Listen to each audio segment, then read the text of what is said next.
Okay. Welcome back to my channel, guys. Today I'm doing a different video. We're doing a bit of a reaction video to a Simon Squibb content based on him finding this graphic designer on the street and coaching her. And I think it's a very interesting prospect, especially because I'm a graphic designer and Simon Squibb is not a graphic designer. I really like his content, but it'll be interesting to see what he says and the advice he gives to this graphic designer. It's a girl and she wanted to study graphic design. Ooh, remove my chest hair right here. Well, she wanted to study graphic design and he's like, no, you don't need to go to university for it, blah blah blah. There's ways around it. And because his wife was a graphic designer, the top graphic designer in Asia or something like that. So now he's uploaded a new video. I don't know how new it is, but I noticed it came up on my feed and I thought I'd do a cheeky reaction to it. So let's hop into it.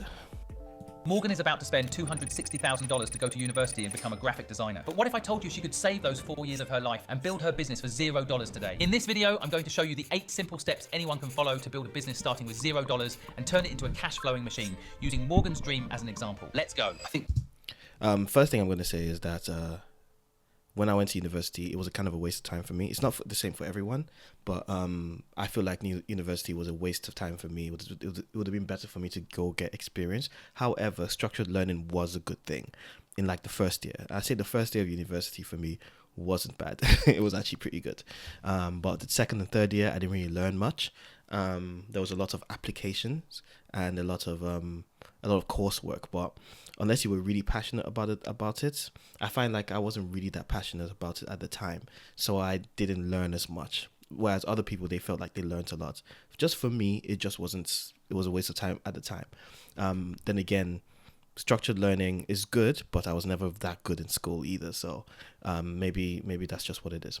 First step in building anything is you need to get a client. But how do you get a client? I think it's so simple. You literally have to ask.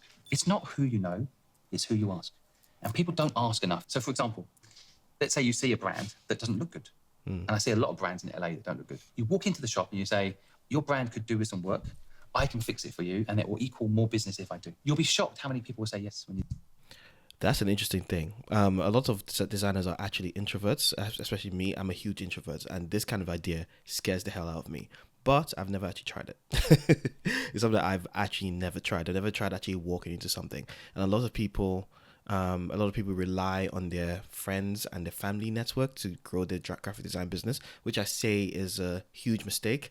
Not a huge mistake. You can start off okay, but when you want to break out that threshold to people that will actually pay the money for things, it becomes very problematic because you're in a circle of people that are over familiar with you, and then you feel like you have to do them a favor. So this is actually good advice. So I used to ring up companies and say, I was just looking at your brand, it's really bad.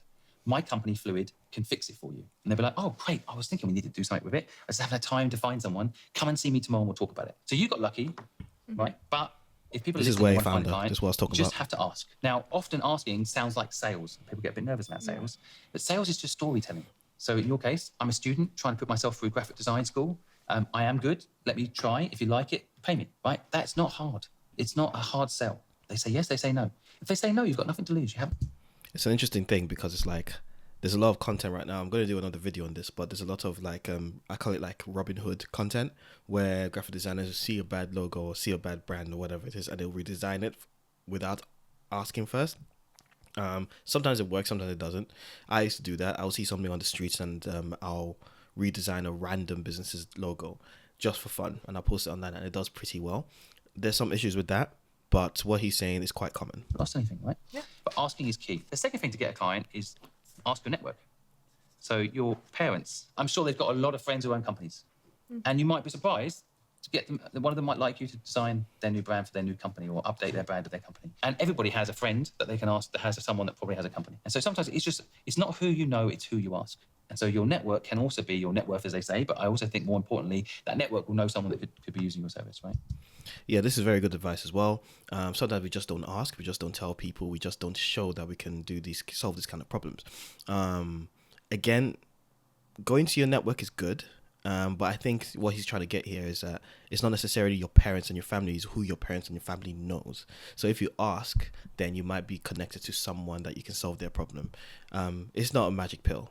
there are some. It's still hard work, but it can work. But I think getting a client is a lot easier than people think. These days, social media. Social media is an introvert's friend when it comes to building a brand. If I was you, for example, I would document in your own way this process of starting a company or just designing a logo. This is the brief. This is what I'm doing today. You can take pictures of your sketchbook and put it up. And you'll be surprised how many people might see that and go, you know what, I want someone deep thinking about my personal brand or my company brand, just because they saw one post on social media, which won't cost you anything to post, right? Right. This is true. I keep telling graphic designers, post your stuff. There's people that have loads of work, but they're not actually posting it online. Therefore, they don't get noticed. But then they keep getting frustrated because they don't have clients. And it's like, have you shown your process? And it's not just showing the final result. It's showing your process, showing the sketches, showing the problem, showing why you made certain decisions. People are interested in the storytelling. They're not really as interested in the final result. They connect with stories. That's why we love movies. That's why we love books. People connect with stories. So that's why Jesus spoke in parables. Like, story. Just tell a story and share it. So I think it doesn't even need to be you talking to the camera. That's not your thing. You can literally take a picture of the process and put it up on Instagram, and someone will see it. One person, that's all it takes to see it and say, you know what? They DM you. I'd like you to give this thought to my brand too. So get a client. And it's much easier than you think. You just need to ask. So that's step one, obvious, right? Next up is niche. Now, we spoke a little bit about this off camera, right? There is something really powerful in being niche. So, for example, you're designing my brand.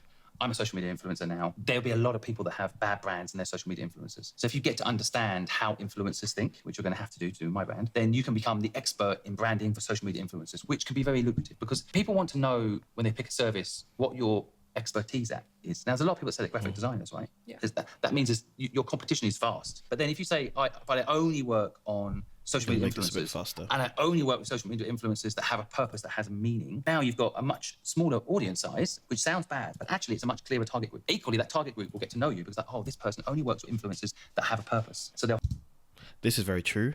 Niching is not... People think small when they think niching, but it's about getting deeper. I haven't mastered it yet, but clearly it works for some people, for quite a lot of people. And there's a lot of graphic designers. There's a lot of people that are on Fiverr, making us look bad. No offense to Fiverr people. But then there's a lot of good people. So it's like a mixed bag of stuff. But you need to be able to stand out. And one really, really good way to stand out is just pick a niche and be like, I am the graphic designer for this industry or to solve this specific problem for this specific people. Therefore, it just markets itself and it helps you with your content as well because your content can speak to that issue. feel connection. You understand what I mean? Yeah. Because most people in marketing or sales, they think hit everybody, but the power in niche is so much more compelling. Yeah. I think you're still in the development stage of where you want to go because you might want to do products, you might want to work in other markets overseas and so on. So I don't think you have to make a decision yet. I just want you to have this knowledge about niche. Okay. Because a lot of people, it's counterintuitive. Sometimes when you're starting out, you want everyone to know you can do graphic design. Yeah. But actually, the power comes in a certain group of people knowing you're particularly focused on that area. So keep this in mind as you develop. And I think it should come from what you personally enjoy doing. If you like designing brands for influencers, that's the route you go down. Give yourself that niche if you can. Name it. Good advice. This is self-explanatory. You need to name your business. You've got to think a little bit ahead. Do you think you'll get a co-founder? Do you see this just as you doing graphic design? You just doing graphic design, the only downside is it's hard for you to have a holiday. Yeah. It's hard for you to have time out later. So there's lots of examples like there's big design firms like David Ogilvy. I don't know if you know them. David Ogilvy, eventually David died. And so it just became Ogilvy, right? So that's fine. And then you've got, companies like Leo Burnett. These are big brands, right? And they started out as people's names, but they then became brands. Right. So you can do it that way. I went down the route of calling it Fluid. That was the name of my agency. And we had a tagline, design and marketing. Because we were combining graphic design with marketing strategy, which made the design more powerful. Right. Now, this is interesting. There's two ways you could go about it. You can either be a designer that's you market yourself. You are the business, so people hire you for you. Or you can do what I do, which is I set up a business when I was freelancing, and it was called Bravery. And that's what I used as a professional body. I actually preferred that because you can be taken more seriously. Whereas a lot of when you're doing it kind of solo, sometimes people kind of look down on you because you're solo. But there's no right or wrong. It works for whoever it works for. I think a combination of both is good. When you market your business through your personal brand, I think that's really, really powerful. I wonder if he's going to touch on this. It wasn't just a design. It was good linked advice. to success of the business, right? So this proved to be the right model because then me and Helen eventually we got someone else to run this for us. Yeah. And we didn't have to work every day anymore. Why did you end up calling it Fluid? We had two names. One was Pink Tank. Oh, she's American. Stand out. Can't forget Pink Tank. And then Fluid. Fluid one. I think a lot of our clients are were back then more established companies. So Pink Tank was a little bit too edgy. So Fluid is what we landed on. But we could also trademark it. That was quite important. So we trademarked that back in 2000. It was a name, a word we could own. So that was good. Now, I like your surname, Sullivan. I can see something, I can see a kind of Sullivan design kind of model, right? So SD, I can kind of see something like that. I quite like Morgan as a name as well. And Morgan design has a ring to it. You have to check you can get a trademark for it, right? Again, MD is pretty interesting as a letter, symbolism. So you can play around with this and have a think. Or you can come up with something completely different. I think once you know your niche, it might help. If for example, you're going to help only people that help people, then you might want to call yourself impact design or play around with with that kind of terminology. But I think naming it, once you name it, it's like having a dog or a kid. You can't give it back after that. And that does motivate you. You're building something, a brand, not a business. And so name it. Next up is step number. Good advice. A lot of designers don't think of themselves as business people. They think of themselves as designers, which is why we get frustrated because we're like, people don't value me. But it's like they don't value us because we're bad at business and we're bad at sales. Essentially, that's what it is. By now, you should have a business name and a clear idea of what you're going to be selling. So it's time to make the name official and give it a home by securing your domain name. This is a moment when your business starts to feel real. I reached out to my friends at Dr. Stores, asked them if they sponsor this video. So again, you've got a lucky break. I'm one of the biggest business influencers in the world. If you do my brand, you'll be able to go to other business influencers or other influencers in general and say, I did Simon Squibb's brand. And this is the difference it made to Simon. He was able to launch a hoodie brand with that brand. He was able to launch a drinks brand with that brand, and he was able to monetize in 100 other ways that he didn't before I sorted out his branding. So you create a case study and you really want to focus on not just the look of the product, but perhaps what that change in look did for the client. So we call this in marketing, sell the sizzle, not the steak. So you don't necessarily say, I changed their logo. You say the outcome of changing that logo. As you're building this out now, try to be a little bit more businessy. And that's not a negative word. Just because you're creative doesn't mean you can't be a business person. Right? It's definitely all teachable. But as you're building something, you kind of want to create, like, okay, Simon, now you've got the logo. What happened after that? You sold hoodies now. And people bought them because the logo's cool. So that kind of case study is vital. And I also think understanding what is it you want people to say about your work. So almost creating a story about what you did. So like I said, story. Now you probably in your case have more than most because you can tell the story about how you're working at Bubba Gump and then this guy come up to you and said hello, right? But talking about the story, creating a case study story of your journey will help you sell your services. Like I said, tell a story. Don't just say I'm a graphic designer. Why are you a graphic designer? What got you to do that? For me, it was a thing of like, I used to draw illustrations at home and I saw a flyer saying, if you draw illustrations at home, you might be a good graphic designer. That's actually how I got into graphic design. But one of the stories that I got made redundant, and then I had to, I was already a graphic designer, but then I had to continue doing graphic design. So my business, I poured more attention to my business. There's different ways you can spin it, but he's correct so far. He's been correct. I think he definitely knows what he's talking about. Very, very interesting. I think the story's quite compelling. You're working 2 jobs, you're studying. Also, when you're putting a case study on your website, tell the story of the case study. Don't just put it up and put pictures up. Some people just put pictures of the case studies. Tell the story. Take pictures of the sketches, the development work, and not just, something is nice, but it's like, what did this thing do for the business? What problem did it solve? What problem did your design solve? Even if it's just a flyer, flyers solve a lot of problems for businesses. It gets attention. It gets people to buy into something. So what is the transformation from the work that you do? You're pushing yourself. A lot of people relate to that story. A lot of people who are successful in business today that need a rebrand of their business or their personal brand will remember they were like you once, right? So telling this story is vital. And people don't tell their story enough. You will say, hi, I'm a graphic designer, but I'm just a student. I'm not very good at it. Instead, you want to say, look, I'm on this journey to become one of the best graphic designers in the world. I love the process of creating. I really enjoy it. I love creating art and business is kind of interesting to me. And, I'm doing 2 jobs right now, but my dream is to do this. You know what I mean? Like, that storytelling is very powerful.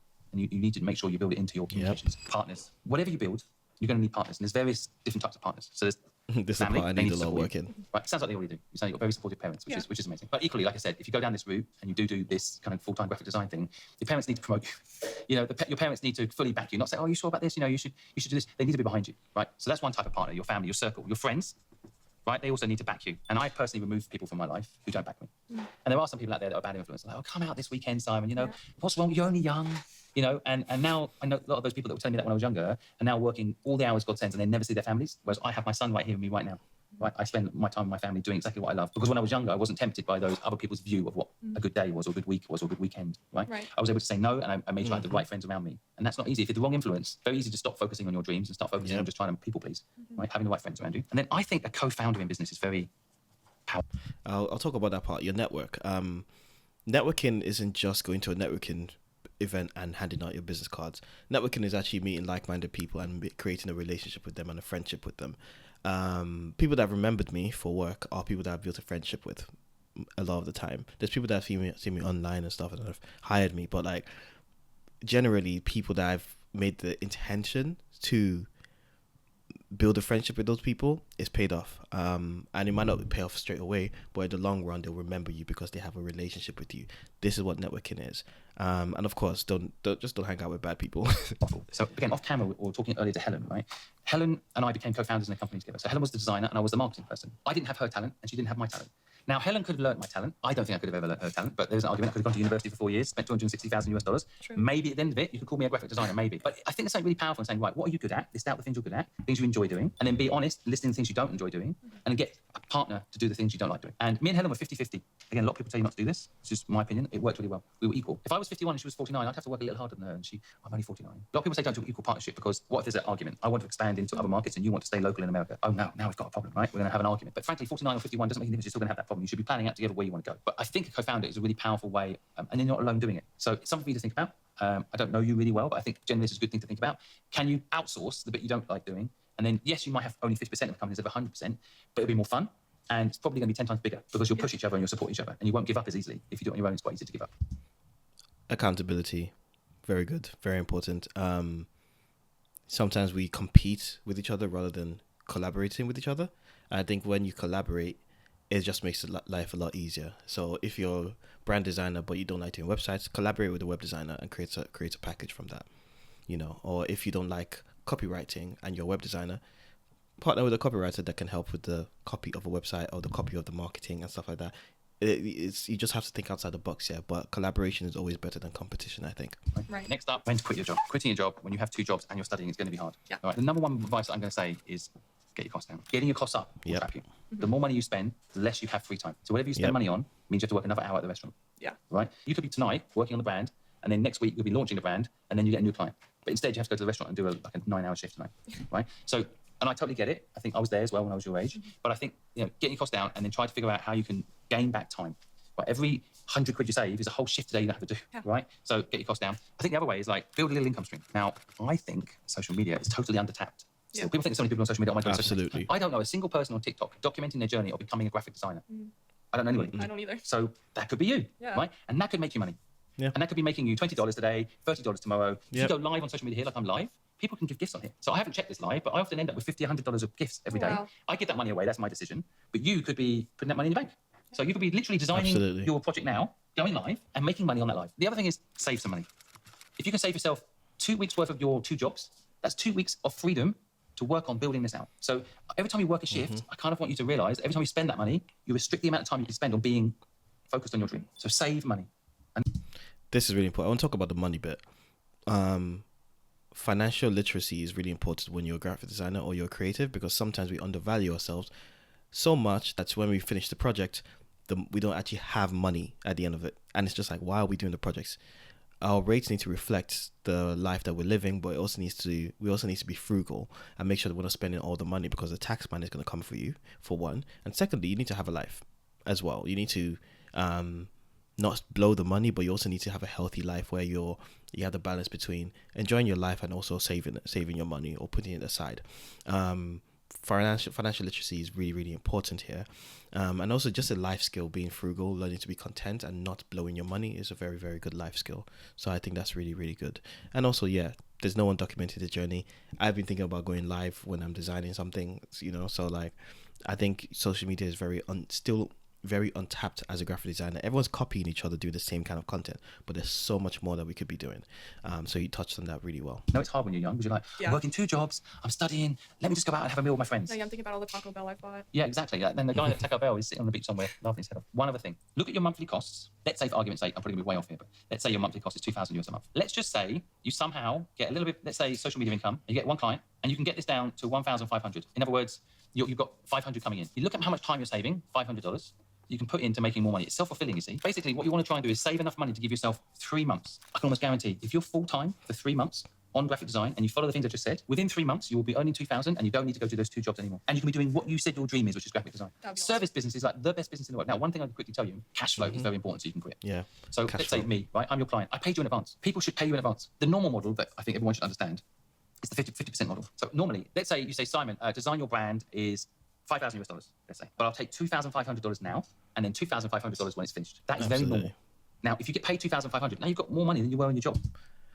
I spoke to someone in my graphic design group, and then they had an issue where it wasn't like a big project for them, so it wasn't that painful, but it was still a bit annoying in that they hadn't taken a deposit.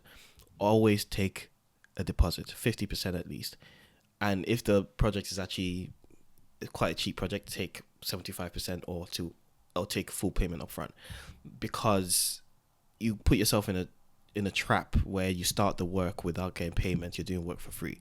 Nobody wants to be working for free. Getting a 50% deposit is like a contract. You should always have a contract too.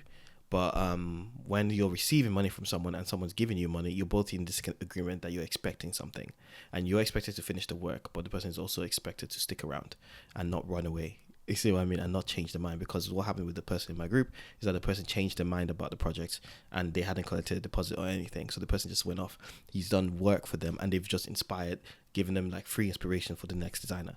And it happens quite a lot. Always take a deposit, please. Thank you very much. Right, and that means you can work on the project for a month, not do 2 jobs. Yeah. And then once you've delivered the project, which shouldn't take more than a month, right? There's no way it would take more than a month. No. It can, but it I'm shouldn't. working on it full time. No, it will be finished much quicker than that. But let's say the whole process takes a month, then I pay you the other 2,000. You've already got the money for the whole month ahead. Cash flow management is the single biggest reason I think businesses fail and succeed.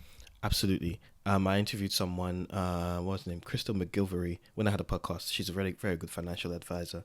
And she said, I asked her, what's the main reason businesses fail? And she said, cash flow. Cash flow is the main reason businesses fail. And I understand that. Having run my business before, cash flow was really, really like tough. So yeah, don't let that be the reason that your business fails. So if you can get this framework right, I predict that you can quit without too much worry, and you will quickly, within 3 months, if you follow this formula, be able to do your dream. The final thing I'm going to say to you, enjoy the journey.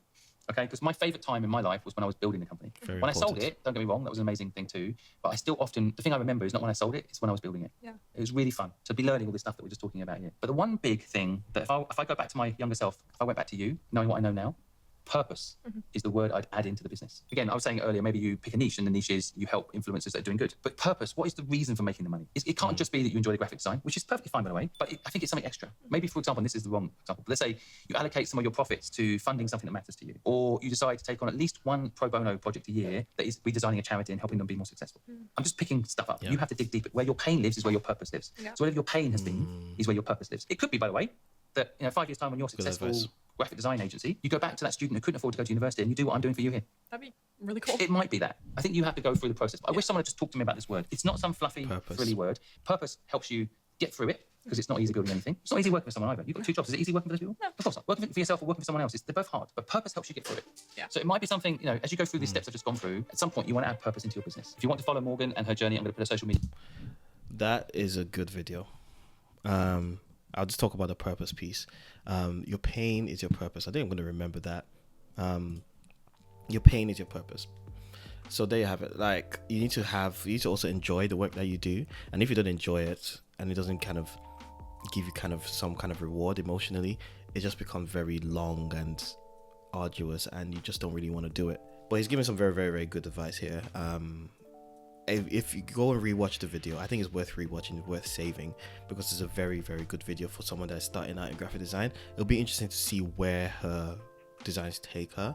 I should follow her just to see where she's going with that. But he gave very good advice. As someone that's run a marketing agency before, he knows what he's talking about, and I think a lot of graphic designers would benefit from conversations like this when they first start out. So that's why I like to mentor graphic designers and stuff. So if you're a black graphic designer and you need this kind of mentoring, join the BDC group, is in the description, the Black Design Circle. But what did you think of the video? I liked it. I think it was a great video. I'm going to share it with my community. But what do you think about it? Let me know in the comments below, and I'll see you on the next video. Oh, and also if you like this kind of content, let me know what else you'd like me to react to. This is quite new, so I'm just trying it out. Anyway, have a good rest of your day, and I'll catch you on the next video. Bye for now.